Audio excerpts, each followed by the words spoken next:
Hi Dylan, thank you for coming back to session this week. How have things been going? Okay. Okay. Good things, bad things. Okay. Well, I know in our last few sessions we've been talking about you've been having some anxiety at work and some issues with your coworkers and things like that. And we discussed how cognitive behavioral therapy can be helpful in navigating those situations and kind of processing your thoughts and feelings. So, can you tell me a little bit about the good and bad stuff you're talking about that's happened this week? Yeah, I mean, I guess our problem I kind of see as two different problems. One is I'm stressed out from the work, I'm out of my workload. Right, well, it's like the busy season at work, right? Yes. Okay. Yeah, and that's busy season for another week, and the deadlines are looming, and I just don't know if I'll be able to get everything done Okay. because there's just so much to do. Right. And that makes sense if you have a bunch of things on your to-do list and it's like all of a sudden all this stuff is due in the next, you said the next week? Mm-hmm. Yeah, it's overwhelming. And what else has been going on? And then I'm still having problems with one of my coworkers relating. I'm working with her. Okay. Can you tell me a little bit about the problem? Yeah, just whenever she's around, I kind of feel anxious, Mm-hmm. and I'm not completely sure why. Okay. It just feels like we're on a different wavelength and we can't communicate well or effectively. Mm-hmm.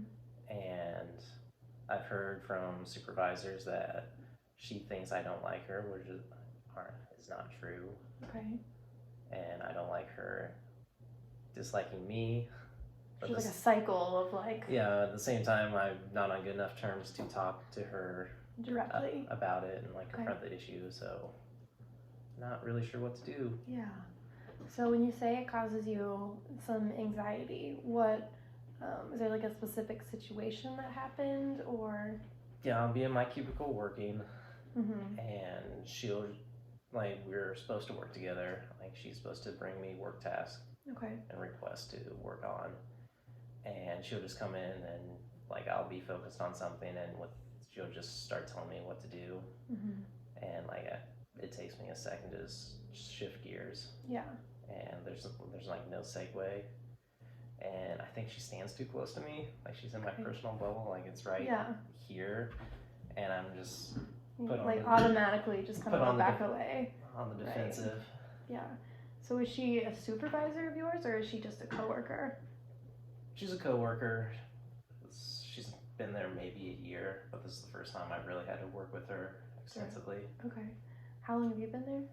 Almost 5 years.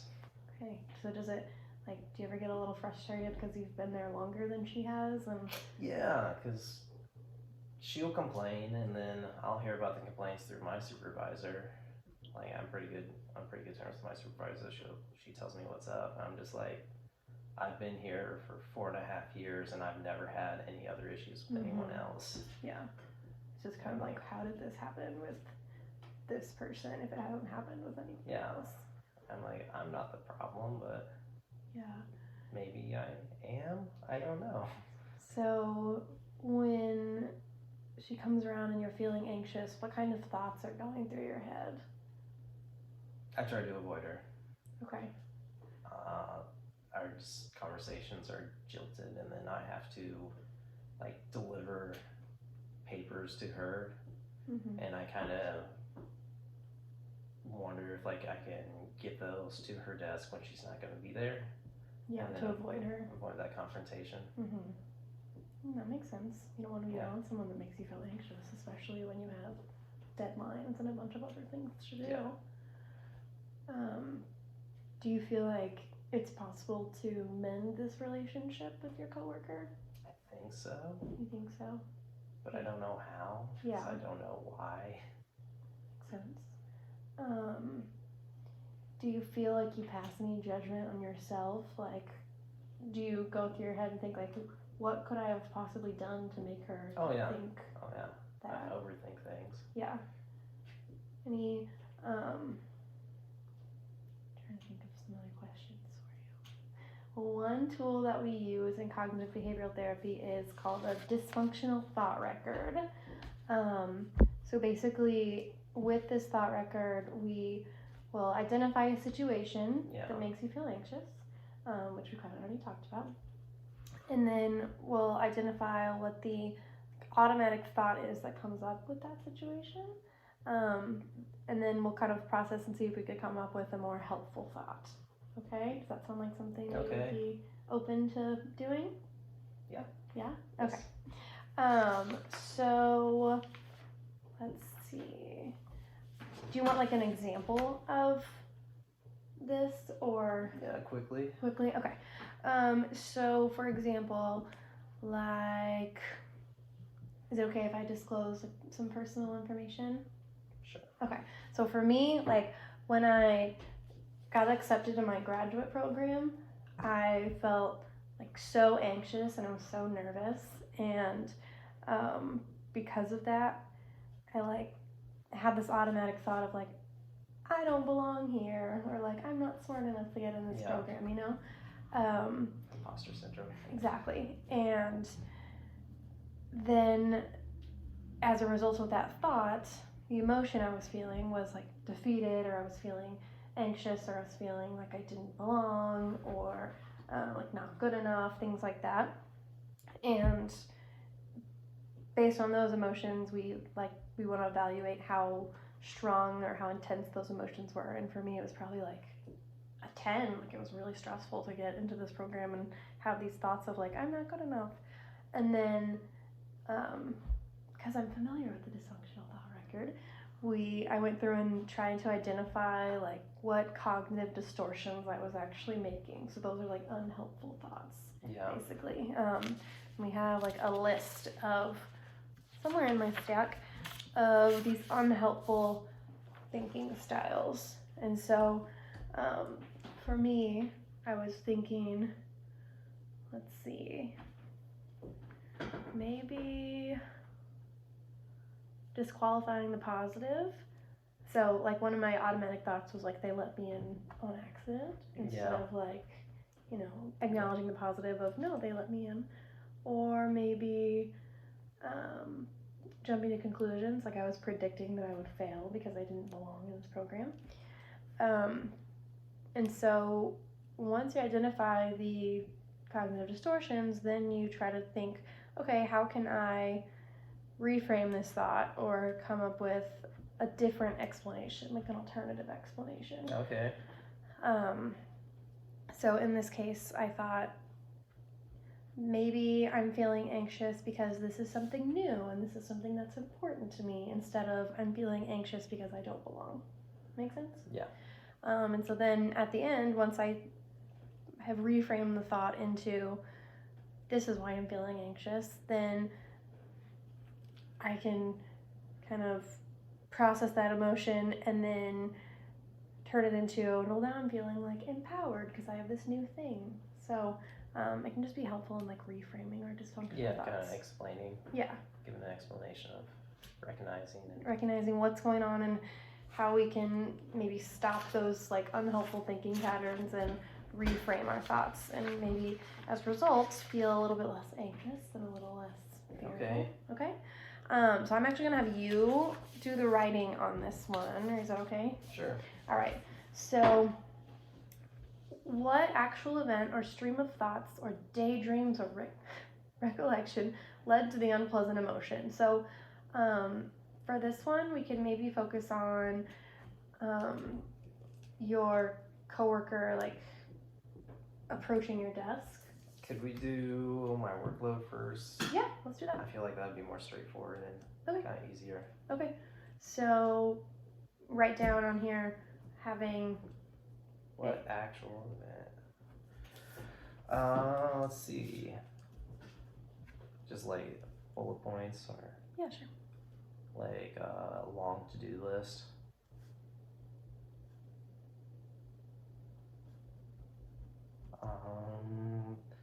Thinking about how long it will take me to do that to-do list. I'm gonna say thinking about time required. Mm-hmm.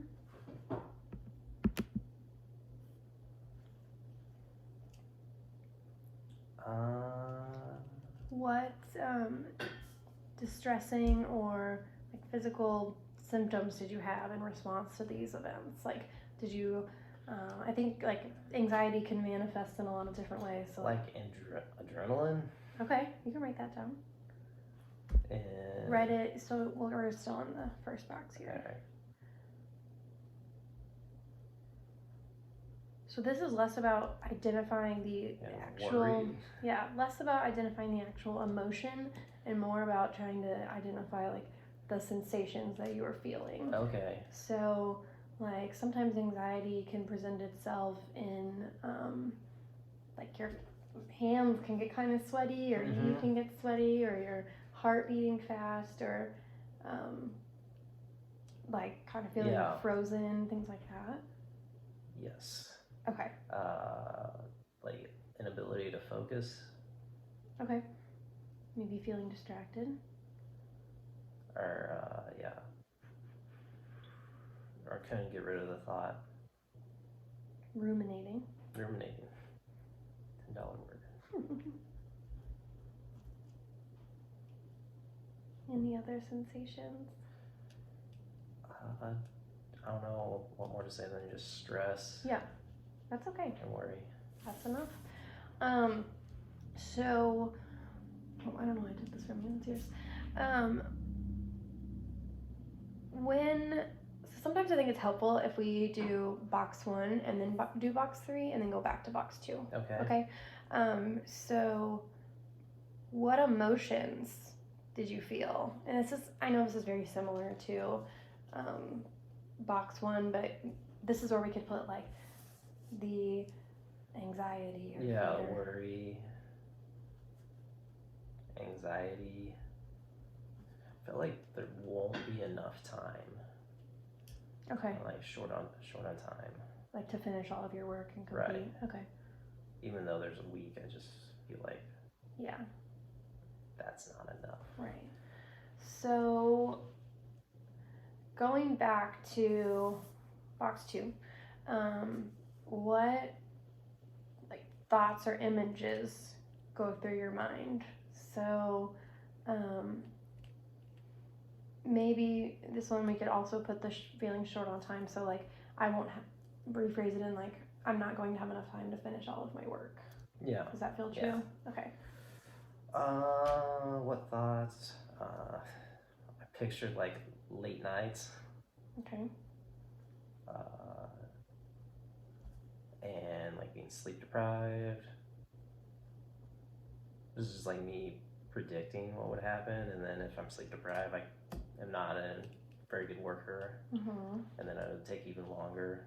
So maybe add to the sleep deprived Kind of. being like underperforming because I'm not Yeah. sleeping. And like because I was tired and wouldn't be able to work, it would take even longer, which would make me even more kind of like a cyclical spiraling situation. Okay. Any other? Let's put down the feeling like you're not going to get all your work done because of the Okay. time. Let's put we'll put it under this one. So this is the actual like. So you're feeling short on time, but the thought is I don't have enough time to complete my work. Right. They're all kind of very similar boxes.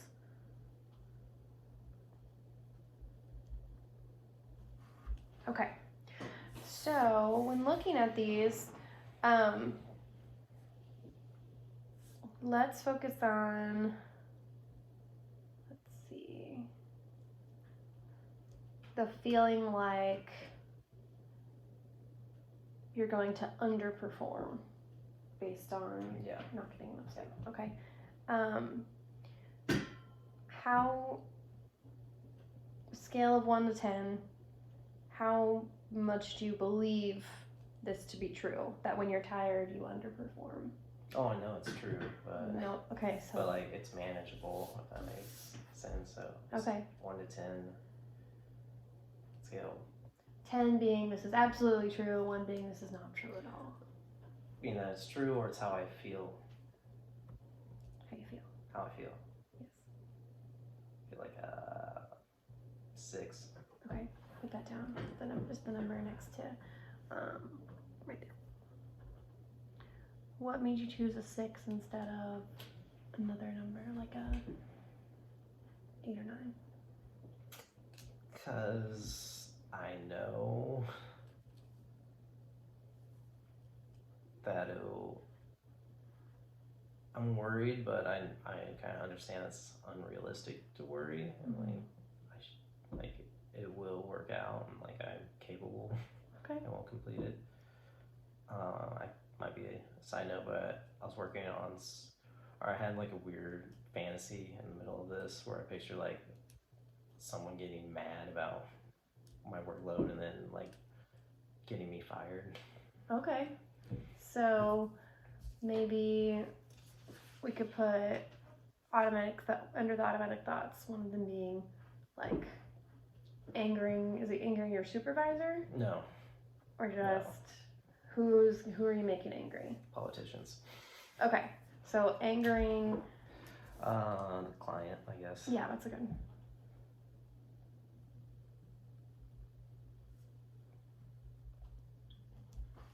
And getting fired, you mentioned. I guess that's just dramatizing. Maybe we'll look at the cognitive distortions and we'll see what it is. Okay. So I'd like to talk about that one too. The like making clients angry and then feeling like you're gonna get fired. How much do you believe that's true? Very little. Okay. Can you give me a number? 2. Okay. Will you put 2 on there for me, please? Okay. And so now we're gonna look at. Let's do the 2 that we've been kind of doing the underperforming and then feeling like you're gonna anger the client and getting fired. Okay. Let's look at our cognitive distortions here and maybe see if those 2 thoughts fit into any of these unhelpful thinking styles. Okay. So in terms of if I'm sleep deprived and have late nights, I'm going to underperform. Which of these unhelpful thinking styles do you think that identifies with? Overgeneralizing. Okay. It jumps out to me. Okay, let's write that one down on there.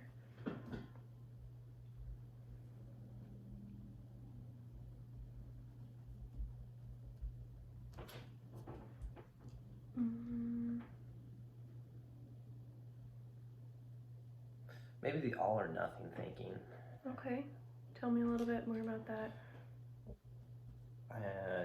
In terms of not getting things done. It's kind of like if you don't get them done perfect, then what's the point in doing them, sort of, or? Like me picturing failing to meet the deadline. Like I will still get a lot of things done by the deadline, and the things I don't, like coworkers can help out, or we can do something to buy us time. Right. Okay. And the second one, the angering the client and getting fired. What do you think? Jumping to conclusions. Yeah, that's what I was thinking too. Write that one down for me, please.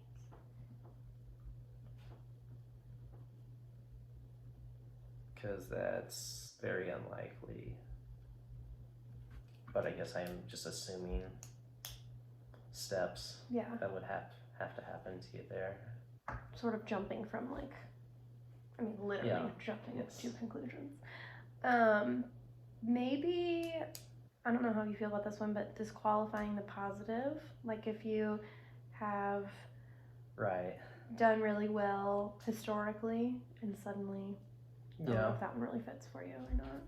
That's true, and like other clients would be happy, but I'm only thinking about the ones that would be unhappy and wanting particular. Maybe magnification. Yeah.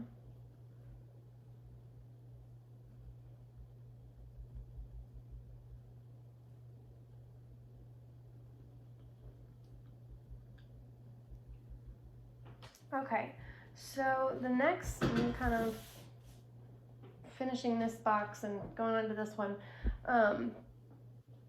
we're gonna challenge these automatic thoughts a little bit. Okay.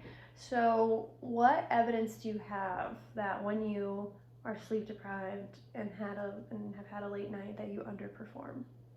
History. Okay. So you write down. We're still under this box here. Maybe draw like a little line under here because this would be our little evidence box. So, yeah, I mean, Past performance.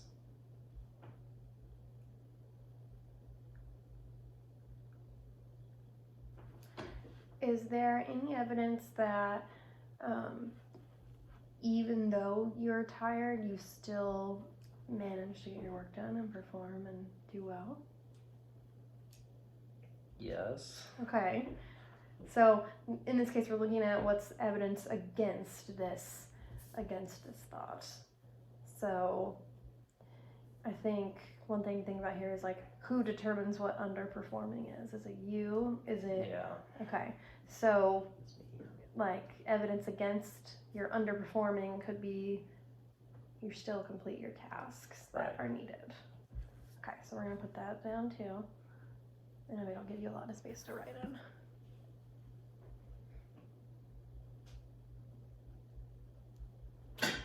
Okay. Would it be that I'm grading too harshly myself? Sure, that could definitely be one. I'm being too hard on myself. Or expecting too high of standards? Mm-hmm. High expectations. Too high, unrealistic expectations.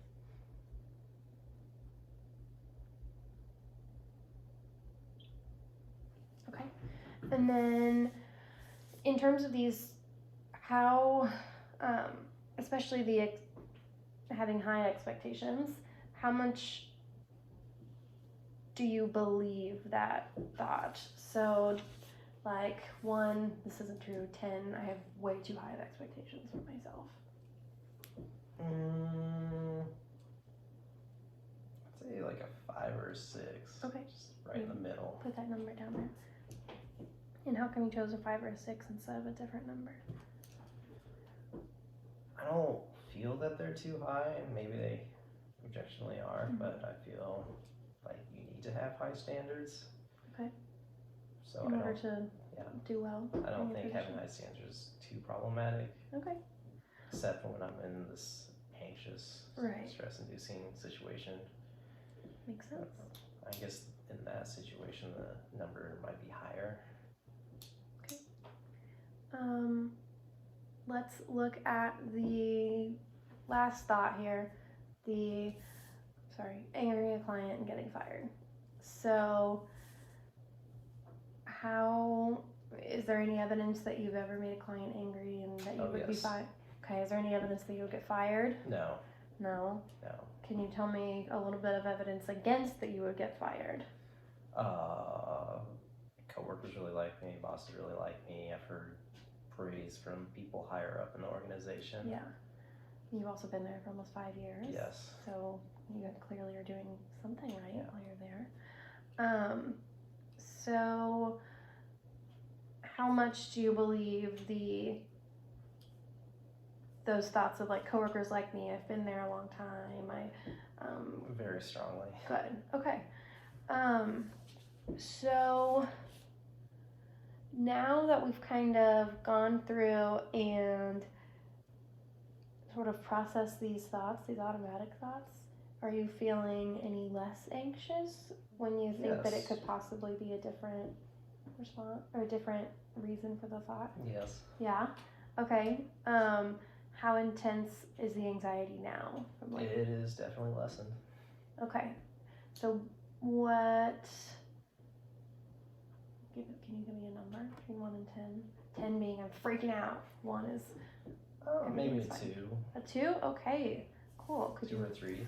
write down maybe less anxiety to a 2 or 3?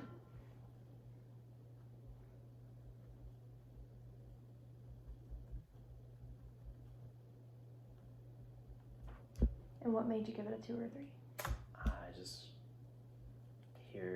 thinking it out and kind of giving an explanation just made me feel more confident, content. Good. So do you think that this dysfunctional thought record could be a helpful tool for you? Yeah. Yeah? Okay. Well, this week I would like you to take a dysfunctional thought record. I'll give you a copy. Then you'll take this home, and then anytime you're having any of these, like this anxiety or overwhelming thoughts, I want you to fill this out the best you can and then bring it to session next week and we'll process it. Okay. Okay? Do you have any questions for me? No. All right. Well, thank you so much.